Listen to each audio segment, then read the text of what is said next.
Би өөрөө Дорногов аймгийн Улаанбаатар самын Унган иргэн юм байгаамаа. Тэгээд өнөөдөр манай суманд ураны олборлолт явагдаа. Түүний улмаас мал аж ахуй эрхэлж амьдарч байгаа тэнхгийн оршин суугчдын нөхцөл байдал бол нэлээд хүнд болчиход байна.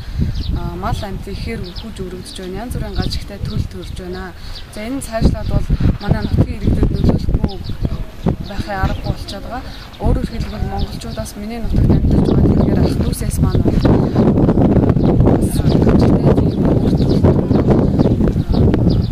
хүнээс одоо тийм ургийн гажиг бий болох юм хандлага ийм одоо төрхөө баталгаа байх болчиход байгаамаа.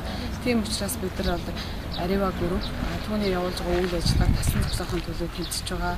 За миний ард бас нутгийн олон залуучууд надад санал нэг байгаа. За тэгээд бидний үйл ажиллагаа энэ Аривагийн эсрэг үйл ажиллагаа бол Арива манай нутгаас явсан явдлыг үргэлжлэх болно. Бид энэ үйл ажиллагааг таслан зогсоож үйл ажиллагаа зогсоох болно.